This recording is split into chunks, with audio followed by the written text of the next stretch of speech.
Insiders team for all the latest headlines and breaking news. Then, the Countdown crew goes inside the storylines as only they can. Come on, man. Come on, man. NFL Insiders and Sunday NFL Countdown.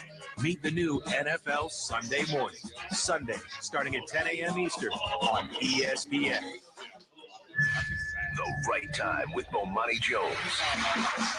If you look at the video of Elliott giving those quotes, he couldn't look up. He's looking down the whole way. He got all his DJ Quick quasi-permness in the camera, and you can see the gray in his hair, but you can't see his eyes because he didn't have it in him to look people in the eye as he said what he did. Like, it was a very young thing to do.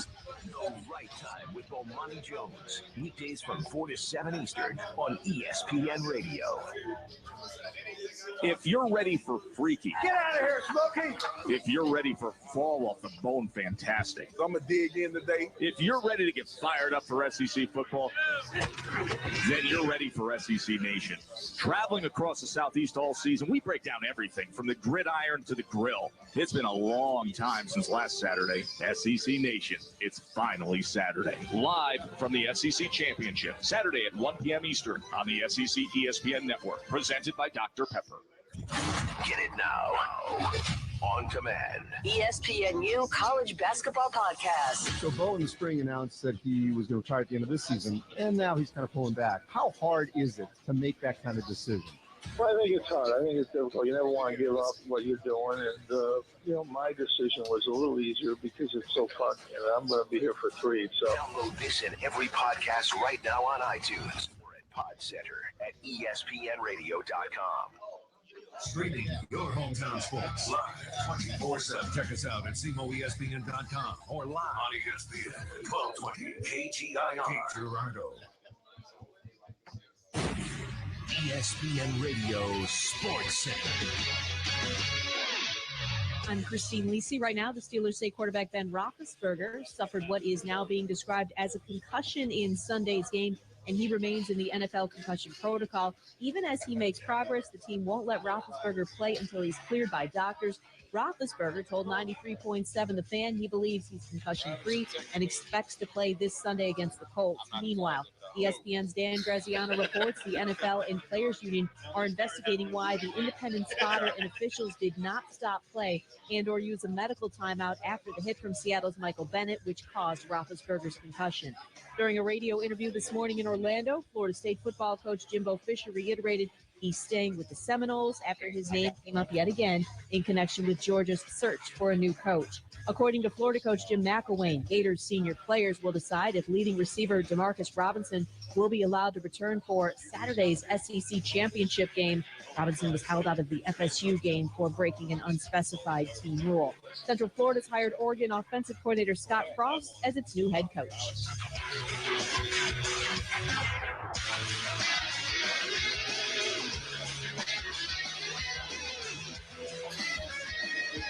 Sports Center on demand, 24/7 on ESPNradio.com. Now, Russillo and Cannell on ESPN Radio. ESPNradio.com.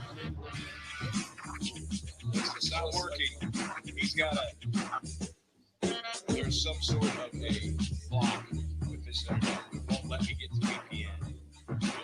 Coming up today on Russillo and Cannell, we have Bobby Wagner this hour of the Seattle Seahawks. We'll ask him about this team turning right, or at least in the right direction.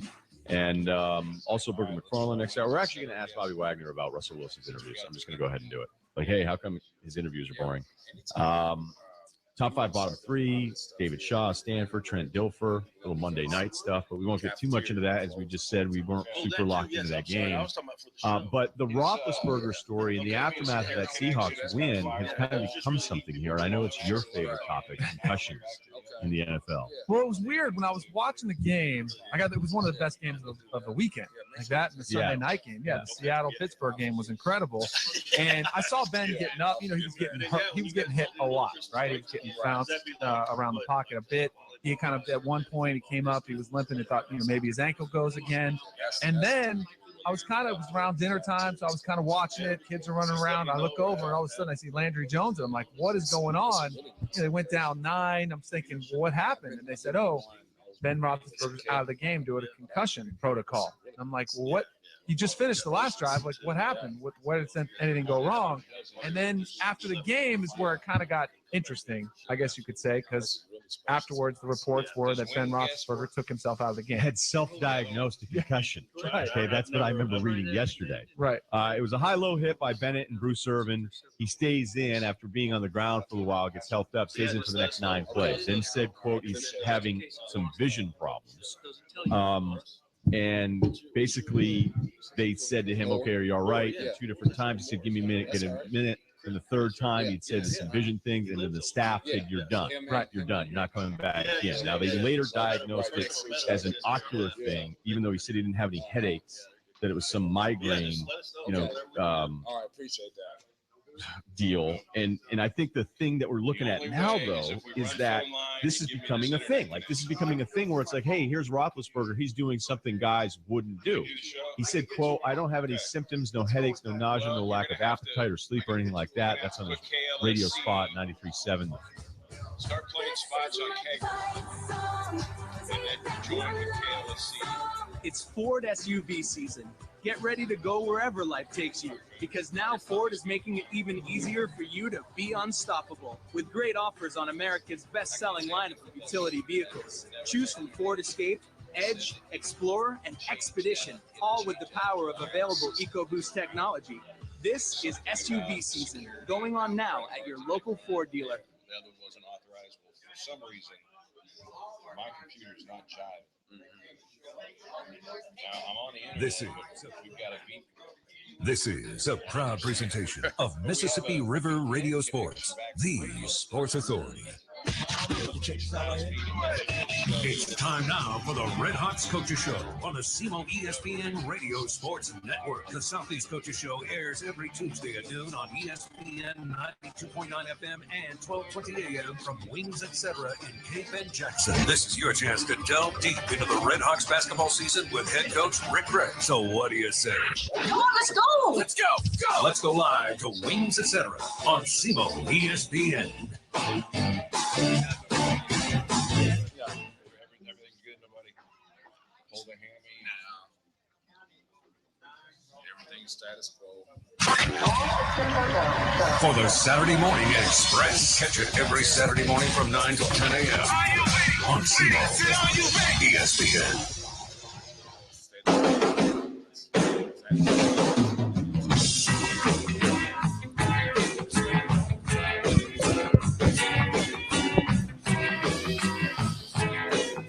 And we welcome you into the Redhawks Coaches Show, presented by Colfeld Distributing, distributors of Rocky Mountain Cold Coors Light. We are at Wings Etc. in Jackson.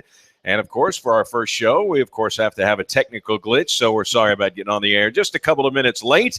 We want to invite you to stop by and join us at Wings Etc. They have their award-winning jumbo wings, which you can eat here at the establishment or you can carry out. They have a full menu, way more than just wings here at Wings Etc. They've got freshly made burgers, wraps, subs, quesadillas, entree salads, smoked ribs, and much more. And don't forget about their appetizer lineup, including their ultimate nachos and their famous spicy deep-fried pickle spears. And when you walk in, the first thing you'll notice is the dining room full of high-def flat-screen televisions, and they have the best sports programming, including the NFL ticket. So if you're looking for somewhere to watch the game on Sundays or Saturday, watching some college football, college basketball, you can do it right here at Wings Etc. We're going to be talking Redhawks hoops with head coach Rick Ray, who is joining us for our first basketball show. This isn't a bad setup here, huh? Oh, it's a great setup. This is my first time being out here in the Wings Etc. in Jackson. It's really nice. I've been several times. Kind of stuffing my face with wings over in Cape. So it's a really good setup here. Yeah, we'll be back in Cape for the next 3 weeks following today's show in Jackson. Redhawks getting set to head out to Carbondale just across the river. And so we'll recap what's gone on so far in the season. But you're headed to Carbondale Missouri Valley Conference, and that's something you're very familiar with because you used to coach in the Valley. Yeah, I spent 7 years at Indiana State, and at that point in time, the head coach was Bruce Weber at Southern Illinois, and then Matt Painter. So it was never fun going into Carbondale because those teams, they kind of relied on their pressure defense and made everything tough for you. I think I always messed with Matt Painter saying we never got us fouled as much as we did in Carbondale without anything being called. So it was always an experience there. Yeah, SIU is a program that when you were in the Valley, they were a powerhouse, right? Yeah, they were coming off Sweet 16 performances at won the Missouri Valley Conference tournament, had outstanding players like Tatum and Brooks, Stetson Harris and guys like that. Kent Williams was there at that point in time. So they always had good players. But the thing that was always exceptional about them was how well put together they were as a team, and everybody knew their roles, and everybody kind of accepted their roles and went 100% at it.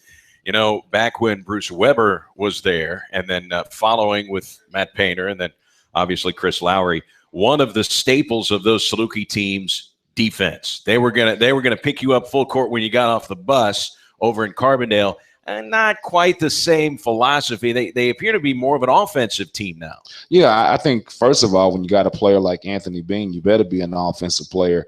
He's one of those rare guys, I think, that takes bad shots, but makes bad shots. So you sit there and you watch film, you say, man, that's not a good shot, and all of a sudden you see it going through the net. So he's going to be a difficult matchup, and what he does is he puts pressure on your defense because you're going to have to help in some way, shape, or form. And now they've got some people surrounding him who can shoot the basketball, and Barry's done a good job of bringing in some junior college additions that help the team. So, they are an offensive team, but they're still pretty sound defensively. Like all defenses right now, you're breaking down, especially with the rule changes where you can't really put your hands on people like you used to. So there's freedom of movement and the scoring is higher. But I think Barry's done a really good job with this team thus far. And we'll break down SIU a little bit more. But you mentioned Anthony Bean, and when we talk about him, the Missouri Valley Conference's leading scorer, and he's got a little brother who's a sophomore who's really starting to make headway. So, the Bean family might they might have something there because his father was a heck of a player at Kansas State and is now an assistant coach over at SIU and was a former assistant here. So, basketball can run in the family like that. Yeah, I know Anthony Bean for a long time, but I always say it must be his mom that they get the talent from there. All right, let's break down what's happened for your club so far. First of all, for people that are just being introduced to you here today or might be tuning in to the Coaches Show, you're coming from Mississippi State. Talk about, first of all, when you got the head coaching job at Mississippi State, how much of a mess were you left with? And when you came into a tough situation, what were the things that you had to do? And then we can compare and contrast that from when you had to come to Southeast Missouri State, because what you inherited at Mississippi State was not very good. Well, I tell you this, and you never want to speak badly about the previous regime at a previous institution and what that coaching staff did, because what Rick Stansbury did there as far as like being an all-time winningest basketball coach in Mississippi State history, he did a great job. But obviously there was some dysfunction there at the very end. But the job is always open for a reason. Yeah. We were kind of devoid of players and talent at that point in time because there were some very talented players there that chose to bypass their senior year and put their name in the professional draft. A couple guys that transferred. So we came in there. We only had 5 scholarship players when I got the job and had to go out and recruit a full team. And the thing you have to be careful of in that situation is you don't want to go out and just fill a roster. You want to make sure you're putting together a roster that can actually help you compete in the SEC. So you walk that fine line between having enough guys, but also not just taking guys and feeling like they really can't help you win in the SEC. So it's a balancing act. Yeah, I would say it's a tricky balancing act, because if you give a guy a scholarship that you think may not be a guy that can contribute over 4 years, or even a JUCO guy that can contribute over 2 years just to fill a roster, then when you're starting to fill out your class with guys that you really want and you get into a good recruiting cycle, then you're stuck with guys on scholarship that may not be able to help you. Yeah, you also, more importantly, you want to be fair to a young man. I think when it's all said and done, we got in this business to help out our young student athletes. And what you want to do is you want to be fair and honest with those guys, and you don't want to put them in a situation where they come to an institution trying to help you, and then a year or two later you're recruiting over their head and they're not getting the opportunity to play basketball. So you got to make sure you're being upfront and honest about your recruiting efforts. How tough is that, trying to play in the Southeastern Conference with 5 scholarship players? Well, I tell you what, it's very tough. And when you go into places like Kentucky and Vanderbilt and Florida, I can remember we're getting ready to play Florida. I think at that point in time was ranked number 3 in the country, and we had in our starting lineup 2 walk-on guys. So to say that it was a daunting task would be an understatement. All right, now compare and contrast that to coming here and kind of looking at what you've got, knowing, the nucleus, and then the first job is trying to, I guess, to see what you've got and then maybe recruit some of those guys to stay on with the program. Yeah, I think the most important thing when you come into a new job is to establish relationships with the current team members. I always say our most important recruits are the guys already on the team. So what I wanted to do was come in and get to know guys like Antonius Cleveland and Isaiah Jones and Marcus Wallace, and talk to them about my philosophy, my beliefs, and make sure we're on the same page as like what we want and what they want. And sometimes those things don't match up. I mean, anytime you take over a head coaching position, there's going to be some attrition that happens nationally. I think you'd be a mistake to say that somebody just came to Southeast Missouri State just because it's the school. Obviously that plays a role in it, but, the head coach and the assistant coaches, they play a role in recruiting that young man to come here. So what you want to do is be fair to them and sit down and talk to them and get a chance to know each other. But after that filling out part, now it's just like, hey, what do we need to do for our team? And I think the biggest deficit that we had coming into this situation was our front line. I thought we had some foul players that were coming back, that were on the backcourt, that were pretty good players, but we were really devoid of any sort of like leadership on the front line, and then also just experience. Yeah, and when you talk about frontline guys, we saw what the Redhawks had last year with Jerikas Bradley, Nino Johnson, guys that contribute up there. How tough is it late in the recruiting process, like you inherited the team, to go out and get impact frontline guys? Well, it's difficult because you want to make sure you're getting impact guys, but you also want to make sure you're not getting impact guys off the court. Yeah. You don't want an impact guy on the court, but an impact guy off the court in a negative way. So, sometimes when you get a job late and there's people out there that's available, there's a reason why they're available at that point in time. So you got to make sure you do your due diligence and vet out each individual player. And that's where having guys that are experienced in recruiting like Chris Moore come into play, because they've got some relationships where that assistant coach or that head coach is going to tell you the truth about that young man to see if it's a fit. So I think it's a difficult position to be put in, but it's not something that's not you can overcome. Coach Rick Ray joining us, Colfeld Distributing, Redhawks Coaches Show. We are at Wings, etc. in Jackson. Redhawks play the SIU Salukis at the SIU Arena tomorrow night at 7 o'clock. How does it impact inheriting a group of players who were recruited for a particular system, and then you come in with a completely new system and determining whether or not they can fit into your system or how best to maneuver them into your system? Because the motion offense is a much different offense than we saw here before. And for a lot of people that know basketball, the motion offense is hard to learn. Yeah, it really is. And, for people that's been involved with basketball, they'll tell you it takes a young man really a semester or even 2 semesters before they pick up on the motion offense. And I think one of the hardest parts about the motion offense for guys to conceptualize is the fact that there's this misnomer that you must be moving all the time in motion offense. And that's really untrue. What you must do is you must make meaningful cuts and meaningful screens. And sometimes the best thing to do if you don't know where to go is just stand in the corner out of the way to provide spacing. So I think that's the hard part about motion, is knowing when to cut, when to screen, and also just when to stay out of the way. For you got talented guys like Antonius Cleveland and Marcus Wallace, you want to give those guys room to make some plays.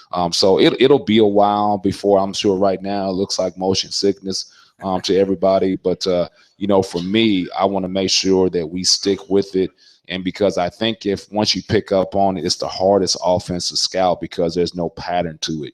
And it's something that you really got. The other opposing team just must rely on personnel because a guy could be coming off a down screen one possession, then a back screen the next possession. He could be in the corner one possession. He could be in the post the next possession. So there's really no like key things that you can pick up on besides personnel. You know, Bobby Knight famously ran the motion offense. Is he credited with being one of the guys that helped perfect it?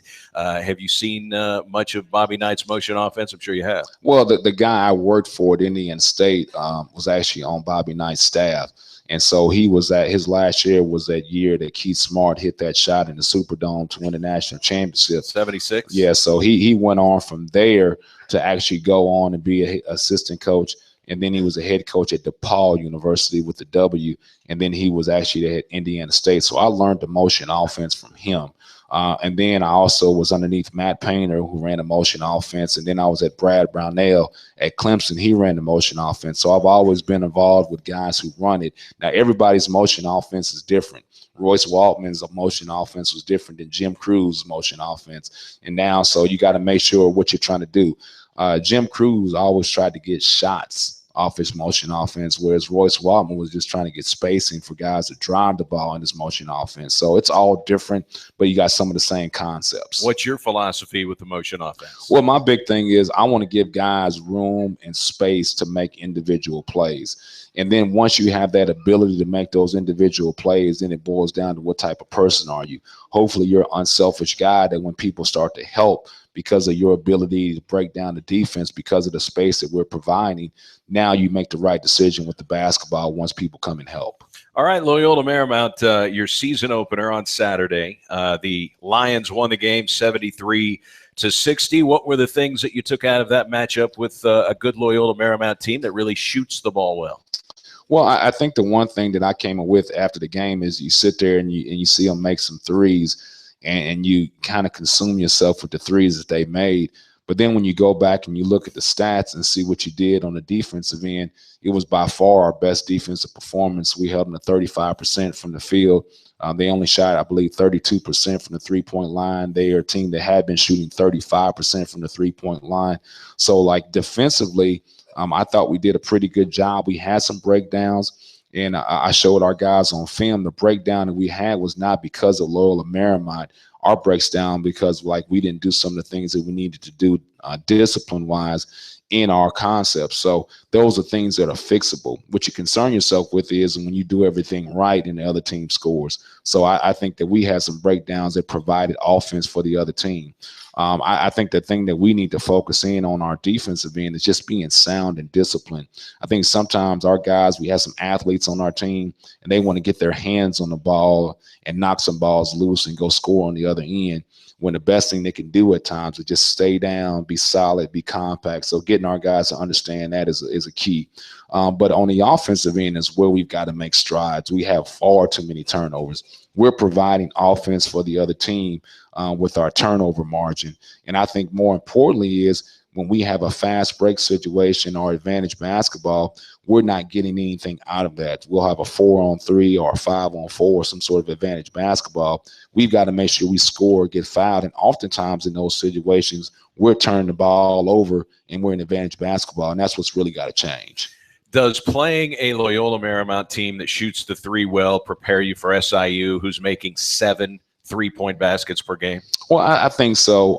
But obviously there's different concepts to what they do in their offense than what SIU does. But the urgency that you must close out with in order to take away those shots, that's the thing that you can carry over from Loyola Marymount to SIU. How are you liking the way you're defending the three? You're the third best 3-point defense in the league. Teams are only shooting 32% from behind the arc against you. Well, that could be a good thing, and or it could be a bad thing. That means that you're a really good 3-point percentage defensive team, but you want to make sure your 2-point percentage defense is just as good as your 3-point. So that means that maybe teams are getting some opportunities inside the paint that you want to make sure you're taking away.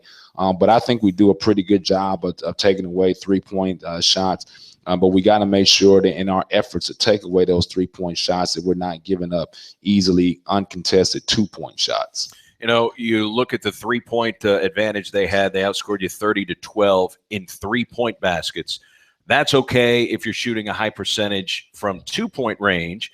If you're trading threes for two, you better be shooting well from two.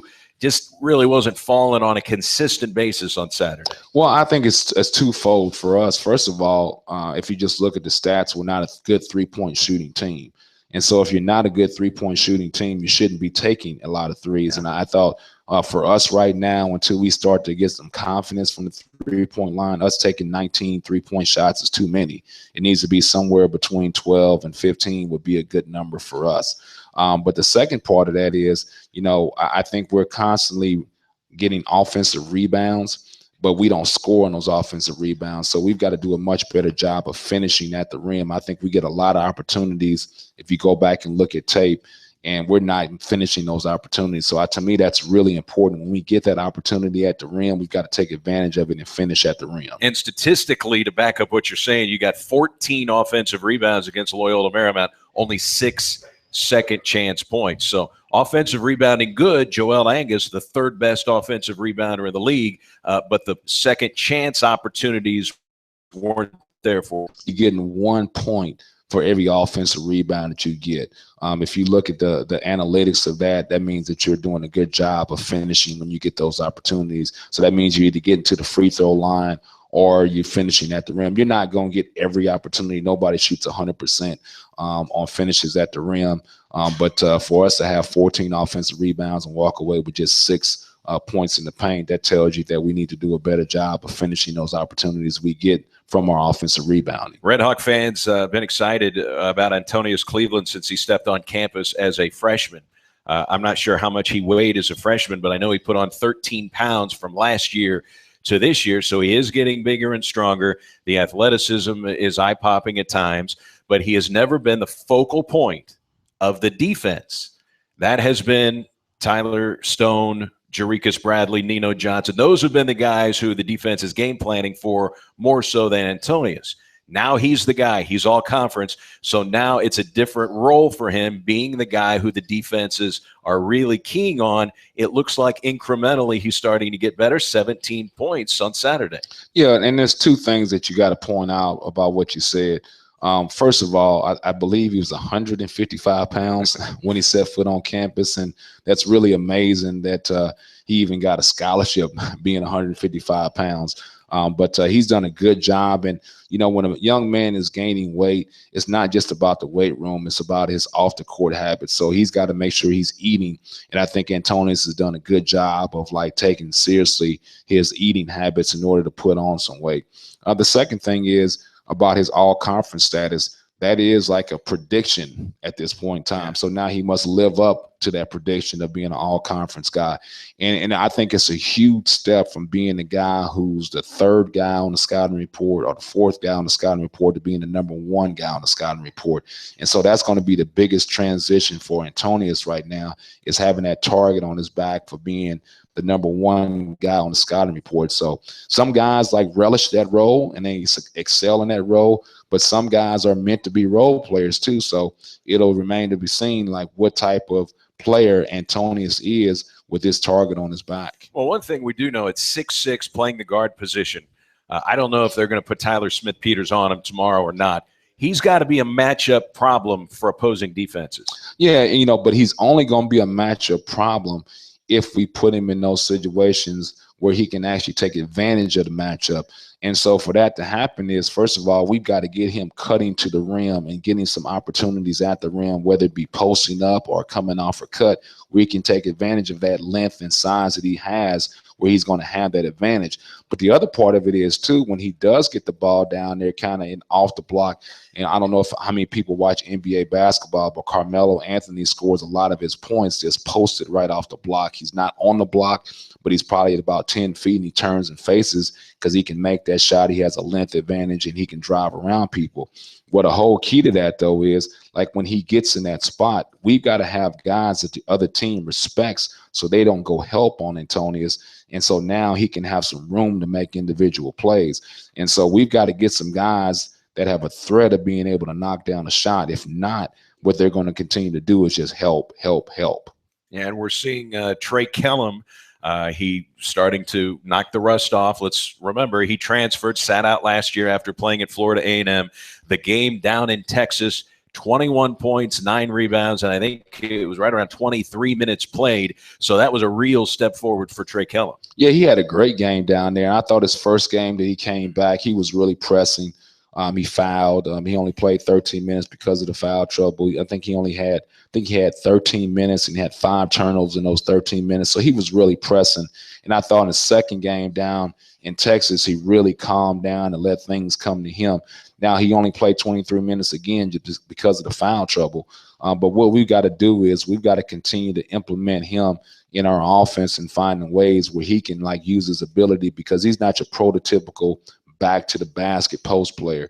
What he can do is he can really drive the basketball. So a lot of times he'll have a bigger center on him that can't guard him out on the floor. So that motion offense gives him an opportunity to cut into the post, get to the high post, get some opportunities on the baseline, and drive the ball and take advantage of his quickness. How about Joel Angus? Leads you in free throw attempts, or second in free throw attempts so far this year. 6th in the league in rebounding, 5th in steals, and as I mentioned earlier, 3rd in the league in offensive rebounding. What are your thoughts so far on Joel? Well, first of all, Joel is an ideal student athlete. He's just a joy to work with, on and off the court. He's a very responsible human being. If you ever get a chance to talk to him, very mature, just does everything the right way. You never have to tell him everything twice. If he doesn't know something, he'll ask you, you explain it to him, and from that point on, he knows it. So a very intelligent young man. But the thing that sets Joel apart for us right now is he's between him and Trey, they're probably our strongest guys. And so he uses that strength that he has because he's not a tall guy. I think we list him at 6'7". He's probably 6'6". But he uses that strength that he has in order to go get some offensive rebounds, to wedge people in, to drive by. And so he knows how to use that strength in his body in order to set himself up to be in advantageous situations to get an offensive rebound and score the basketball. For anybody that looks at your roster and says, boy, 6'7", Tony Anderson, I think, is listed at 6'9", but other than Tony, it's about 6'7". You thought you were going to have a little more size on that front line, but you lost a couple of players before the season started, for anybody that wasn't following it. Yeah, but I think the key is, I think some people get wrapped up on height, but you better have some height that can actually play. It does you no good to have, we got 6'10" guy on our roster and he sits on the bench the whole time. You better, if you have a 6'10" guy, you better have a 6'10" guy that can actually contribute to your basketball team. And I think if you look at the Ohio Valley Conference, most of the so-called centers in this league are somewhere around 6'8", and your power forwards are somewhere between 6'6" and 6'7". So you have some people that have some height on that, but to me, the most important thing is having guys that can help your team.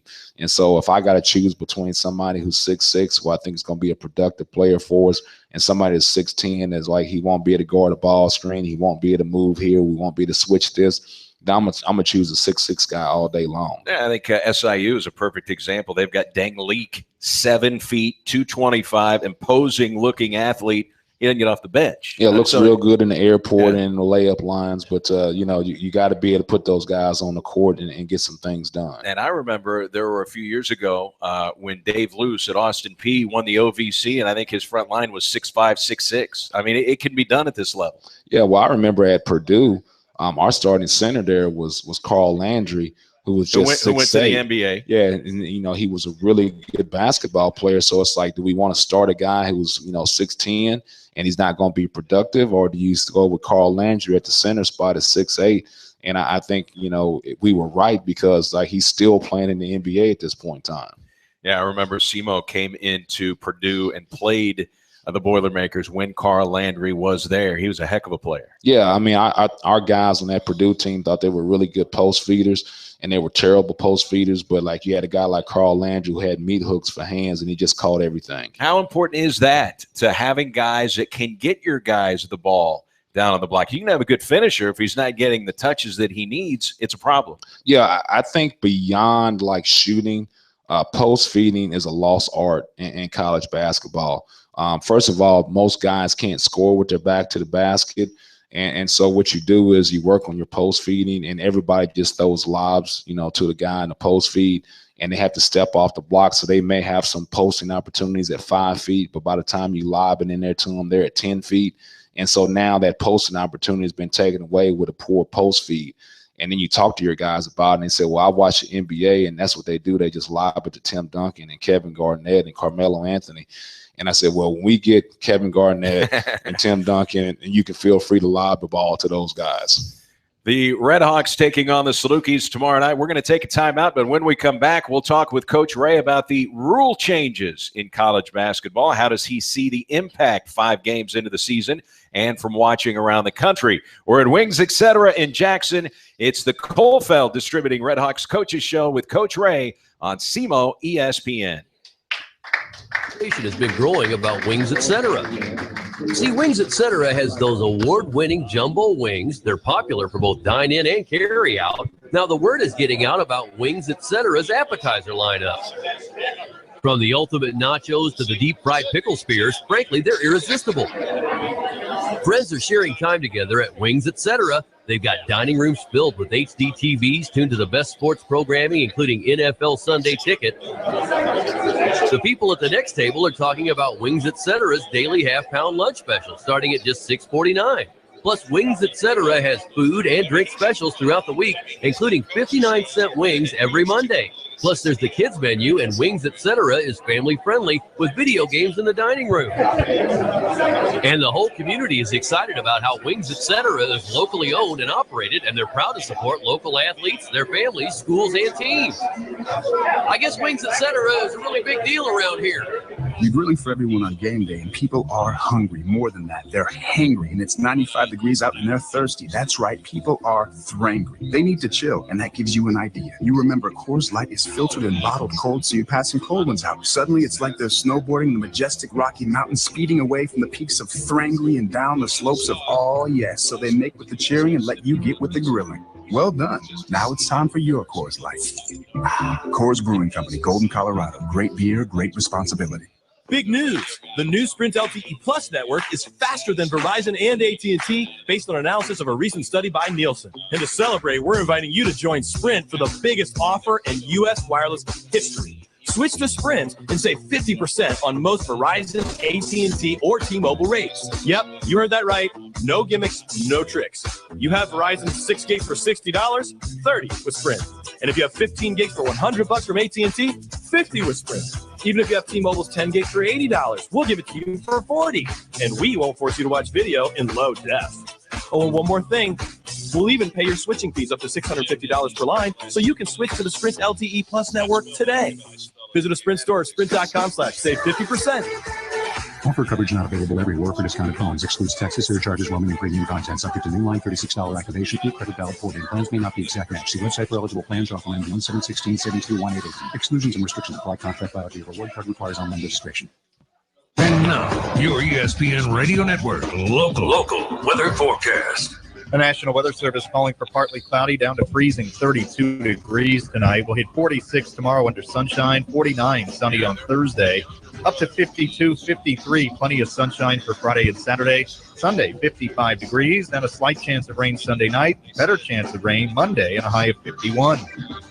You're up to date with the latest weather forecast right here on the ESPN Radio Network. This is your local home for Mike and Mike, the Sports Huddle, and all your favorite teams. Get it all right This here makes my day go great. on the SEMO ESPN Sports Network.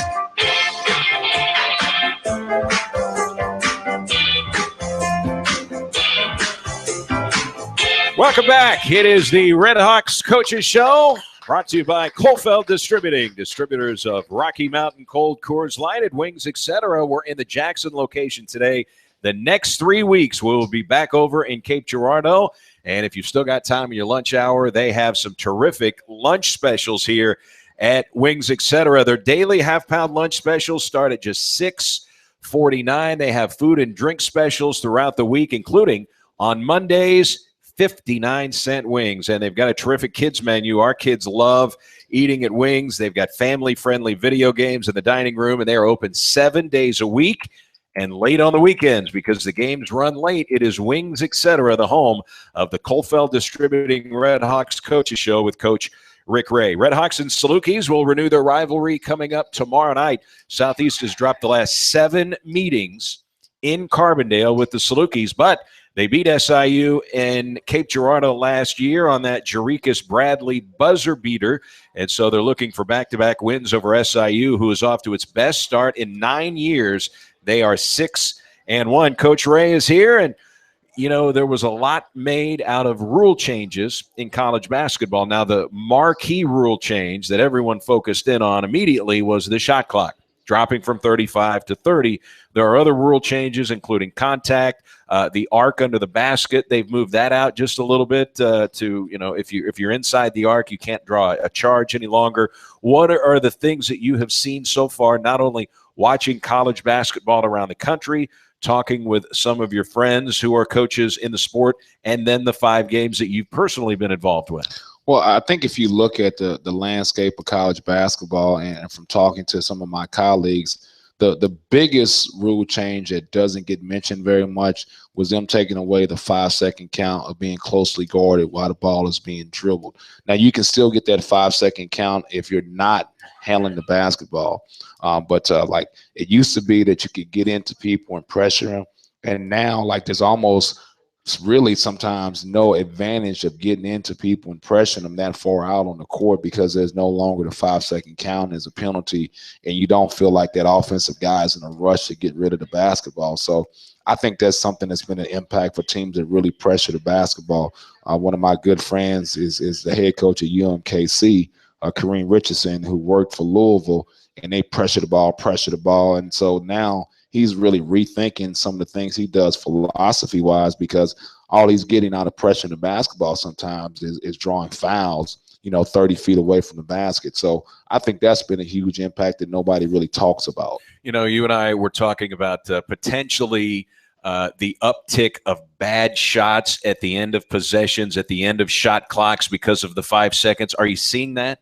Yeah, I think so. I think what happens is people get in a panic when the shot clock gets underneath 10 seconds. And really in 10 seconds, if you wanted to, you could dribble all the way down to the other end of the court and come back and still get an opportunity to shoot the basketball. So it's sometimes not more so like the opportunity, but like the demeanor of the person with the ball in their hands, of understanding to calm down. 10 seconds is plenty enough time. And I think what happens is people settle for those bad jump shots that are contested with the shot clock running down, instead of trying to still create offense and get into the paint. So I think that's the biggest difference, is actually the demeanor of that ball handler. How about the officiating so far? Are you seeing any differences from last year to this year and how they are calling a game? I think it's a huge difference. I think the first difference is, like, it used to be that you could actually set some screens, and now there's contact. I think any sort of contact or any sort of a jarring screen, it's automatically been called an offensive foul. I thought that we've set some really good screens, and just because of the fact that we set a good screen, it becomes an offensive foul. So I think that's been something that's been really changed, especially on the ball screen. Sitting the ball screen, you have to be really set, and you have to give that defender a step on the ball in order to not draw that offensive foul. So I think that's making it. I think the freedom of movement, they're really focusing in on that. So your ability to cut is a lot more freed up for you to go make the cuts necessary to run your offense. Now that you're seeing the officials actually sticking to what they said they were going to, because sometimes, okay, for a few games, it's the new rule, and then they slide back into the old habits. We'll see if that happens or if it doesn't. How does that change the way you coach offense if it's going to be freer movement in the paint? Well, I think the one thing that, a lot of my colleagues talk about is, like, yeah, we'll see what happens once conference play comes into play. And so I think people are going to hold judgment until they start getting into the rigors of Big Ten, the rigors of the Big East and things like that, and see if those emphasis, because there's not a lot of rule changes. It's just that emphasis of actually now calling some of the things with the handshaking and the freedom of movement. So I think people are just leaving it open until they get done with conference play to see if there's still going to be the same amount of fouls called that's being called right now in the non-conference. All right, they moved the arc out, and the arc in front of the basket, anybody that sees it in the lane, if you are standing outside the arc, you can legally draw a charge if you're set. If you're on the line, I think on the line, does that count being in the arc? Yes. Okay, so if you're on the line, you're in the arc, it is not a charge, and you won't get the call.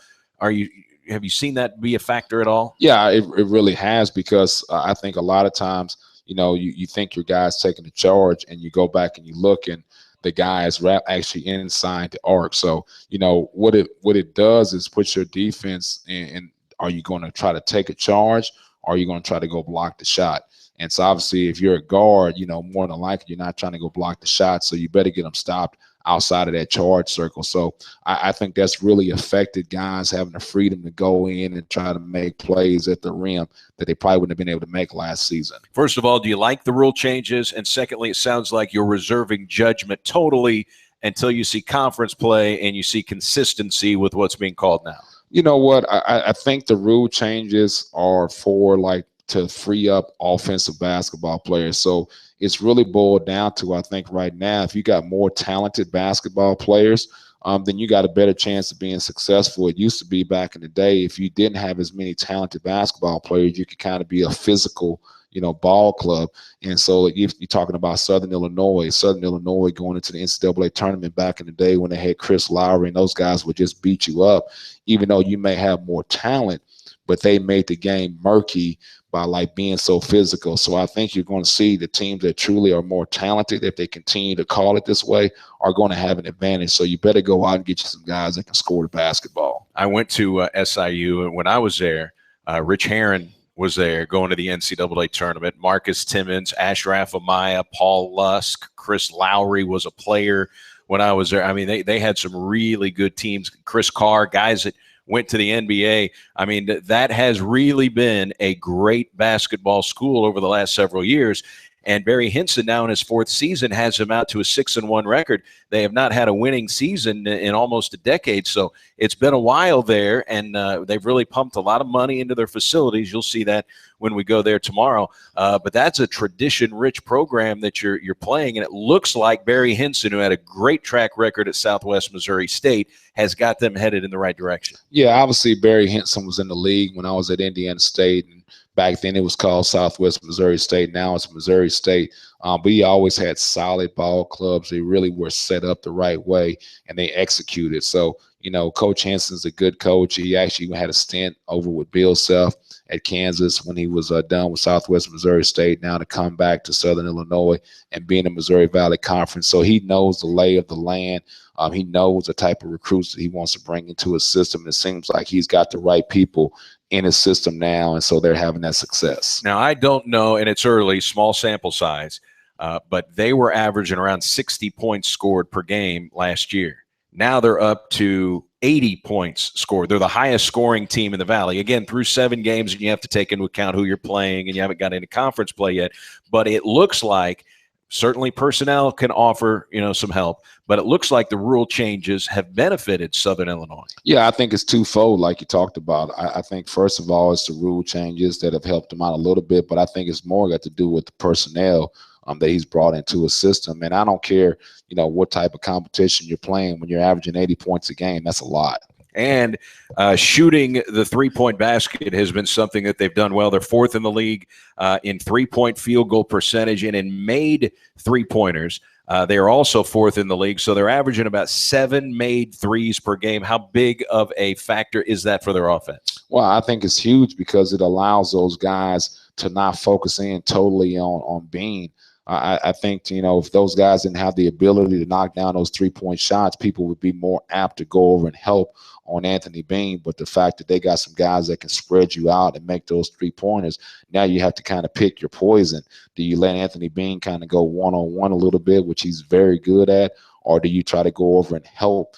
But now you got 3-point shooters, so now you got to figure out which one you want to do in some of those breakdown situations when Anthony Bean has the basketball. So they played UTEP and Portland in their last 2 games, and in the UTEP game, they were face guarding Anthony Bean. I mean, and he did not have one of his better games. They tried to do the same thing in the Portland game, but what helped SIU out in this particular matchup was all the dribble penetration that they were able to get. So penetrate and kick to find the open man. What do you anticipate seeing from them tomorrow? Well, first of all, UTEP always does something that's a junk defense. There, I mean, Tim Floyd is famous for that. He's every single game he's going to run a box and 1 or a triangle and 2. He's going to have something like that in his back pocket. So the difference between what UTEP did and what Portland State does, UTEP does it all the time. Portland just implemented for that game, so those guys weren't used to being able to guard in that box and 1. So thus you saw the breakdowns there with the dribble penetration. So I think what you'll see is like we're going to kind of mix our defenses up and try to keep them off rhythm. I think, offensive basketball is all about establishing the rhythm. So we want to make sure we take them out of the rhythm. So we'll play some man, some zone. But I think at the end of the day, what you want is you don't want paint touches. I think the paint touches are what leads to good 3-point shooting. So we want to make sure we keep that dribble penetration out of the lane, because once you get into the lane, the percentage of your 3-point shot jumps exponentially. So if we can keep them on the perimeter and then take a 3-point shot, I think we'll have a much better chance of defending them. It's interesting. They've got 10 upperclassmen in this year's team. They had a losing record last year, so they've got much more veteran leadership on this year's team. Last year, they were 0-7 in games decided by 5 points or less. This year, they're already 4-1. How much of that sometimes is upperclassmen leadership experience? Well, I think it's a huge thing. When you talk about maturity, especially at the mid-major level, that's what ends up making you a good basketball team. I don't understand why people are always surprised by some of the upsets that happen in college basketball when you have a mid-major team playing a high major, because usually what happens is that mid-major team has like 5 seniors or 3 fifth-year guys or something like that, where they're playing at high major team and they may be more talented, but they're freshmen and sophomores. So anytime that you have that maturity level to you at the mid-major level, you have a chance to be a better ball club. Anthony Bean is closing in on some scoring records at SIU. He's 9th all-time in made threes. He has 134 made threes. He's the 13th all-time leading scorer in SIU history, and he's close to a lot of guys. He's going to just shoot up into the top 10. Leads the Valley in scoring at 20 points per ball game. 73 times he's been in double figures. How good is this guy? Well, he's really good. I mean, I think anytime you have somebody that can truly create their own basketball, any help, you can run any offense that you want to. Anthony Bean's going to score, and that's what you want. So a lot of times it's not about the X's and O's, but I could think you can put him in any setting, any offense, and he's going to score the basketball. And the thing that's so different about him is that he can create offense off the bounce, and he can just kind of spot up and shoot. Now, obviously, he's not what Steph Curry is, but what makes Steph Curry so good is Steph Curry can score off the cut, and he can score by dribbling the basketball and creating his own jump shot. And I think Anthony Bean can do both of those things. And in 3 seasons, he's shot 335 free throws, 80% free throw shooter. So you're sending him to the line, he's making them. Yeah, and what you have to do is, because of his ability to shoot the 3-point shot, you have to get up and guard him. And so now that you have to get up and guard him, then you're going to actually draw fouls because of the fact he's got to be closely guarded at all times. If not, he's going to make that shot. All right, how much of a matchup problem is Sean O'Brien? He's kind of a blue-collar guy for them, 14 points, 8 rebounds, 13th in the league in scoring. He's the 2nd leading rebounder in the Valley on a team that just lost their leading rebounder. He was just suspended. Their starting center is suspended, so I know that will hurt them in rebounding. They're not a great rebounding team, but he is a great rebounder. Well, I think, first of all, he plays extremely hard, and rebounding is usually all about effort. When you talk about things that you can do too much, people say, well, you can overpass, you can over dribble, you can shoot too much. No one has ever came to a kid and said, hey, you're rebounding too much. You got to stop that. Slow it down. Slow it down. So, but that's the one thing that he does. He does have a nose for the basketball, but it's more so about his effort.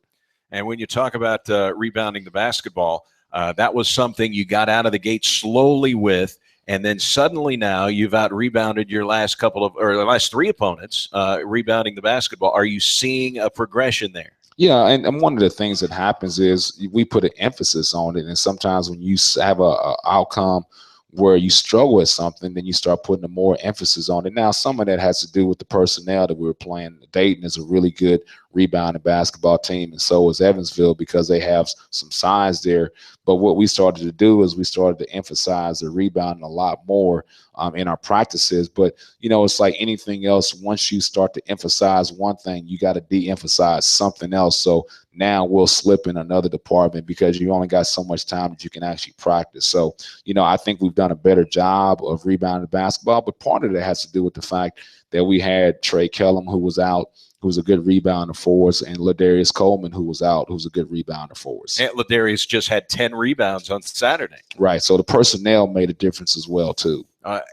Looking at your non-conference schedule, your opponents are a combined 20-8. Dayton's 5-1 already. They beat Alabama by 32. They beat the Iowa Hawkeyes out of the Big Ten. Then you've got Evansville. They beat the best team in our league, Belmont, already a win. 20-8 so far.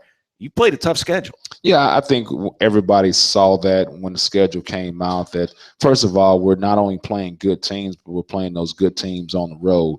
With our first four being on the road, 6 of our first 7, and I thought against really quality competition. Dayton was picked to win the Atlantic 10. Evansville was picked to be second in the Missouri Valley Conference. Alabama A&M, I'm not sure about the score, but I think they just lost by 2 points at Murray State. That's their only loss. They're 4-1. They lost by 2 at Murray. That's it. Yeah, so they're a really good basketball team.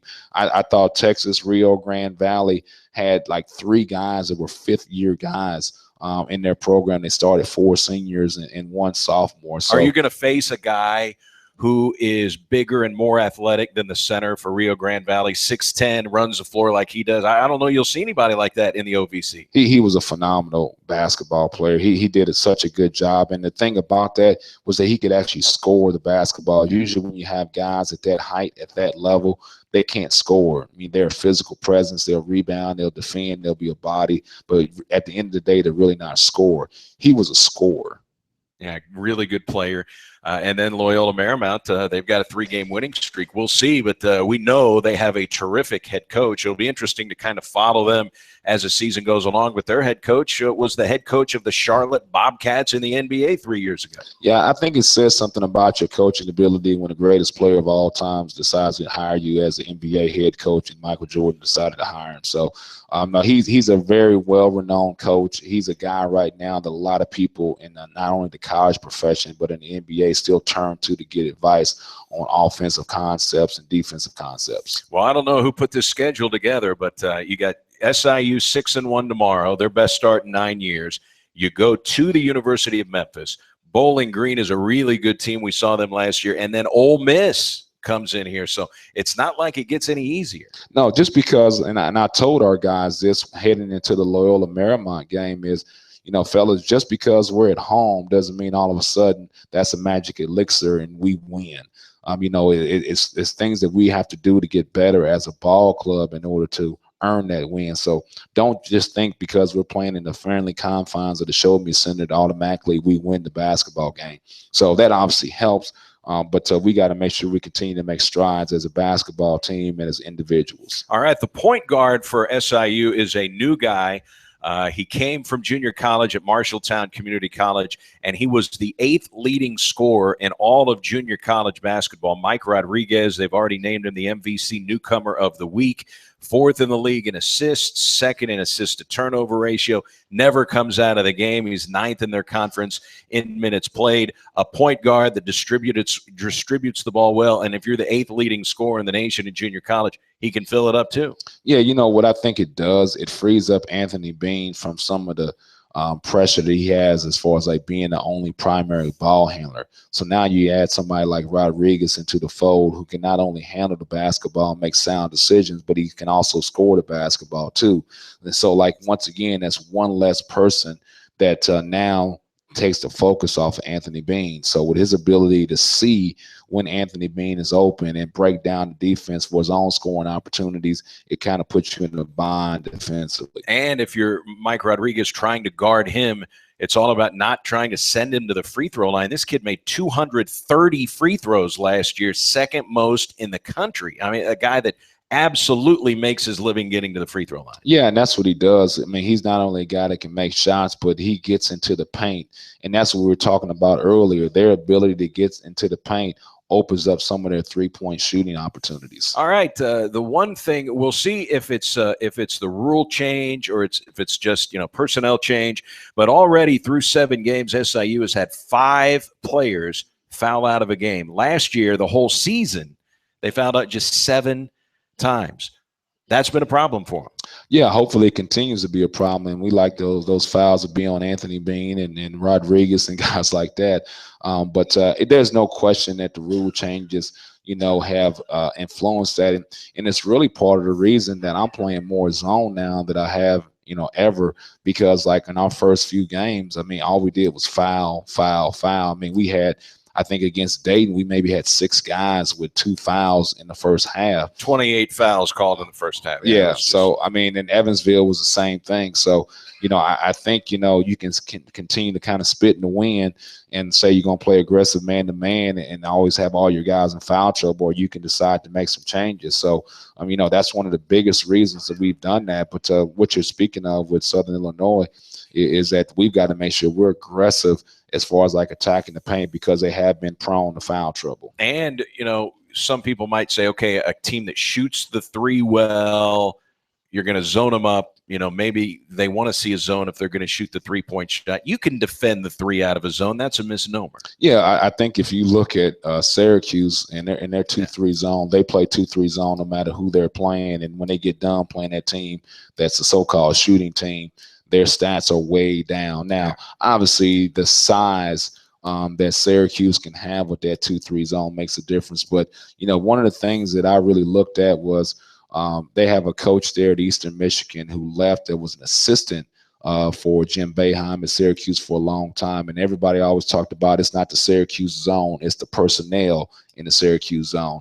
Well, in this second year there at Eastern Michigan, they led the nation in field goal percentage defense, and they didn't have the personnel that Syracuse has. So there's something to it. All right, we got to take one final timeout here from the Coach's Show. When we come back, we'll get the game plan from Coach Rick Ray to beat the Salukis tomorrow in Carbondale. We're at Wings Etc., the Coalfeld Distributing Redhawks Coach's Show with Coach Ray on SEMO ESPN. The conversation has been growing about Wings Etc. See, Wings Etc. has those award-winning jumbo wings. They're popular for both dine-in and carry-out. Now, the word is getting out about Wings Etc.'s appetizer lineup. From the ultimate nachos to the deep-fried pickle spears, frankly, they're irresistible.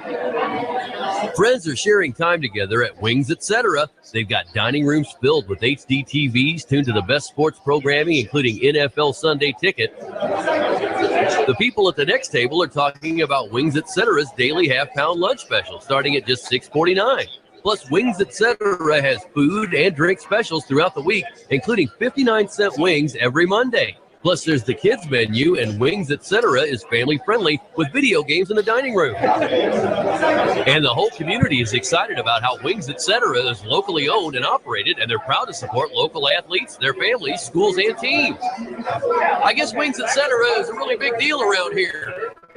Maybe it's hot out today, or maybe it's cold, but this weather's got you thinking about heading to the bar for an ice-cold Coors Light. Maybe it's a bar built into the steep cliff face of the Rocky Mountains with a waterfall that pours down on a multitude of Coors Lights, chilling them with the frigid power of a Rocky Mountain stream. You order one and it suddenly appears in your hand. It's so cold you feel like a giant eagle riding on cool winds, content with your foray into Rocky Mountain country. You forgot about the weather already, didn't you? Thanks, Coors Light.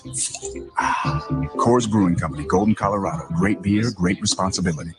This is Mike Greenberg for the best in local sports talk and play-by-play. It's SEMO ESPN.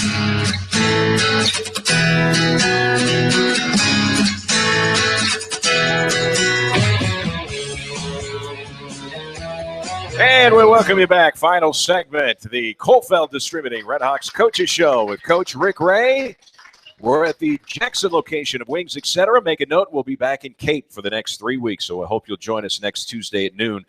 SIU off to a 6-1 start. They've got some pretty good wins under their belt. They're the highest scoring team in the Valley at 80 points per game. Now, defensively, they're next to last in field goal percent defense, so they haven't been terrific defensively. They've given up some points, but they've been able to outscore their opponents and win close games. What are the things tomorrow night that have to go well for you to knock off SIU? Well, I think, first of all, we've got to contain, either Anthony Bean or the people surrounding him.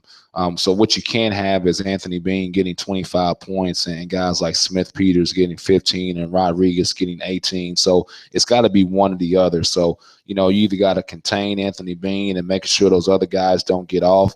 But what you can't have is both of those guys having opportunities. I think the second thing for us is, we've got to take care of the basketball. And I know that sounds like a broken record, but you have no chance of being a good defensive ball club if you're turning the ball over. And so I don't care what sport it is, whether it's football or basketball, if you're losing that turnover battle, you're probably not going to have success in winning that ball game. So what we can't do is we can't give a team like Southern Illinois who scores a basketball more opportunities to score the basketball by turning it over and giving it to them. So to me, that's going to be huge. And the other thing is I think that we've got to make sure that we're getting some paint touches. When we get in the paint, for them, they foul. Then also we get some opportunities to finish at the rim, but it's going to greatly increase our three-point shooting opportunities. So those are some of the things we need to focus in on. Yeah, that's one guy that we didn't talk much about is Tyler Smith-Peters. He's the son of a coach. His dad's a coach at Harrisburg High School. His older brother, former Saluki head coach at John A. Logan College. Great three-point shooter. 13 of his 16 field goals, three-pointers. In his 3-year career, 70% of his field goals, 3 points. He's in there to shoot it from behind the arc. Yeah, and what we've got to do is we've got to run him off that three-point line. He's a guy that we'll have in our terminology is a guy that you got to make him bounce it. And he has a very effective shot fake. And part of the reason he shoots us a high percentage, I'm pretty sure he shoots 52% from the three-point line, is that he takes good three-point shots. He doesn't rush anything. And so he's a very sound basketball player, and I'm sure that has a lot to do, with his people, his dad, his brother being coaches. I think it's 45 miles over to Carbondale. Hopefully we'll have some Red Hawk fans turn out. And if you've not seen the revamped SIU Arena, it's a terrific venue to watch a college basketball game. So that'll be tomorrow night. And then we'll talk more with Coach Ray next Tuesday, the Coaches Show. Thanks so much, Coach. We appreciate it. Thank you, Eric. See you tomorrow night. That's Coach Rick Ray. That's going to do it from Wings, etc. in Jackson. We'll get you back to ESPN radio programming. It'll be a 6:45 pregame tomorrow from the SIU Arena. We'll talk to you then. So long, everybody from Wings. This is Southeast Missouri's ESPN Radio Sports Network.